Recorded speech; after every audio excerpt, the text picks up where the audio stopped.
Mbahaye ikaze mu kiganiro cyacu nge tugiye kubana nitwamba. Ikiganiro cy'uyu munsi rero, bakobwa muve mutebuke tuganire, natwe dukora inama nk'iz'abahungu bakoze. Mutebuke tujye inama, abakobwa n'abahungu ntago mubujijwe, muze tujye inama. Nukubera icyo abakobwa twabuze abagabo kandi abasore buzuye muri Kigali. Muri uru Rwanda huzuye abasore, uratambuka abasore ariko n'abakobwa nuko twabuze abagabo. Nukubera iki? Ese nukubera yuko kuri iki gihe abasore bari gutinya gushaka, cyangwa natwe abakobwa turi gutinya gushaka? Niyihe mpamvu ituma tutari kubona abagabo? Niba uri umukobwa ukajya uhora wibaza ese nukubera iki mbura umugabo bla bla bla, nukubera yuko ngiye ukuntu mbyumva, nukubera yuko duhura n'abantu tugahura nabo tudakwiye guhura nabo. N'urugero ataraba umugisha kuri twe, atarabantu dukwiye guhura nabo. N'urugero wiriwe gisimenti, uraye gisimenti umunsi wa mbere kwa kabiri kugera ku cyumweru, icyo gihe ugiye guhura n'abantu ntekereza yuko uhura n'abantu n'ubundi babandi bo kuryoshya, nta kindi. Ni amayoga, n'umuntu ushobora kuvuga ubuzima bwanjye n'ubw'akazi, nkajya kwenjoyinga mu mafaranga yanjye, nkajya kwinywera amayoga mpaka mu gitondo. Iyo uhuye nawe mugahuza, ntago uwo muntu nizera neza ko 80% azagushaka, na 90% sinzi ko yagushaka. So niyo yanagushaka, ndatekereza ko urwo rugo naho rwaba ruri kujya. Nge niko mbyumva. Muze kuza kujya muri comment, muze kunyunganira tuganire nyine mumbwira uko mwebwe mubyumva. Ese umukobwa mukundana muraryamana buri ko wumva umushatse mukagenda mukaryamana, ese urumva koko ari byo? Umaze kuryamana nawe kabiri gatatu uhise umuta, ugiye gushaka undi, ugiye gutereta undi. Ese ubwo murumva koko mwebwe tugiye inama koko cyangwa tuvugishije ukuri, murumva mutari kudutera koko depression? Hahandi uryamana n'umuntu ukahita umujugunya ukajya gutetana n'undi ukamusigaho ngaho, ejo hakaza undi bikagenda uko. Muri kudutera ama depression. Murekere kuko muri kutwangiza, muri ko twangiriza ubwonko, bigatuma tutongera kugira icyizere cy'umuntu n'umwe, ku buryo niyo wahura n'umuntu ugukunze abikuye ku mutima adakeneye n'ibyo byose, ntabwo ushobora kumwizera. Uhita wumva ko abahungu ari babandi nyine, humva buri muntu wese ameze nk'undi.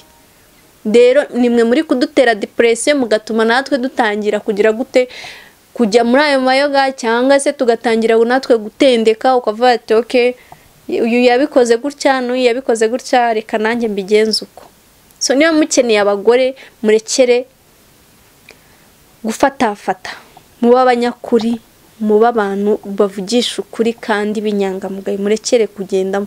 Ni handi utera umwana w'umukobwa indahenza ukamujugunya, wangiza umwana akimenya, ugasanga nyine nta muntu n'umwe agikunda, nta mutima n'umwe akigira. So namwe bakobwa, reka mbagira inama ntagiye ku ruhande rw'abahungu gusa.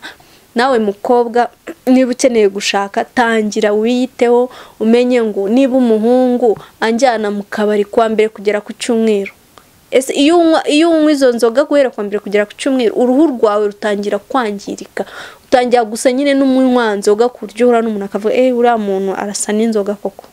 Nge niko ndi kubitekereza. So tangira wiyiteho. Iyo unywa inzoga cyane nta gusa neza, tangira wiyiteho. Niba sinkubuje kunywa inzoga, niba uzinywa zinywe, ariko ugiraho ugabanye, urekere kujyana na kunywa inzoga buri gihe n'umusore uzi kuteganyaho kugira gute kubana nawe. Niba ukeneye umugabo, tangira umenye uko witwara, umenye inshuti ugendana nazo, umenye se zino nshuti ni inshuti zishobora gutuma ngira ishusho nziza no ku muntu ngiye gukundana nawe, nshaka kubana nawe. Ese zino nshuti ziranjyana mu kuryoshya, zirangira inama, cyangwa nizazinda ahubwo zidafite umumaro, ziri kunsenya?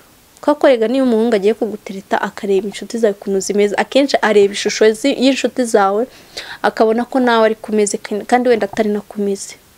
Nta muntu umenya byose, nta n'ubikimenya bose. Ibyo utazi si uko bitabaho, kandi ibyo utumvishe si uko bitavuzwe. Niyo mpamvu utamenye Alma Fashion Limited Aha niho honyine wabona imyenda ya originale, imyenda mvaburayi, amakanzu meza ya Turukiya ku giciro cyiza cyane kibereye buri wese. Aha ni mu mujyi wa Kigali ku nyubako ya Chic. Watubona kuri 0788 12 78 541. Abifuza kurangura namwe kandi ntimuhejwe, tugane tuguhe imyambaro myiza kuko wambaye neza agaragara neza. Aluma Fashion Limited, cyubahiro cyawe niko gaciro kawe. Mureke twisuzume rero natwe abakobwa dufite amakosa. Ejo ndaye hano, ejo uraye hariya, ejo bundi uraye hariya, ejo bundi uraye hariya, ejo uzatwara inda utazi se w'umwana, cyangwa se uzi na sarika Abahungu uryamana nabo bagiye batandukanye. Ino si ni ntoya n'akadomo, ejo uzaharaho uzahurira na bicyarimwe n'urugero ujye mu kirori ukubitaneyo n'abandi bose baryamanye nabo.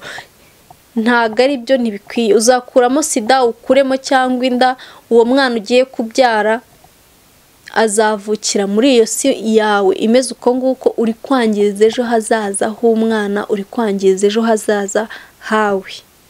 Nyamara twirinde, twisuzume kandi tuniyiteho. Dusoza rero, njye ubu mbivuze nka Amba, wowe ufite ukuntu ubyumva. Niba tubyumva rero neza, niba tubyumva kimwe neza, jya muri komenti wandika ka emoji k'umutima. Hanyuma niba tutabyumva kimwe nawe ushyireho ibitekerezo byawe kugira ngo twungurane ibitekerezo. Nimwibagirwa gukora like, share na subscribe. Murakoze. Ciao ciao.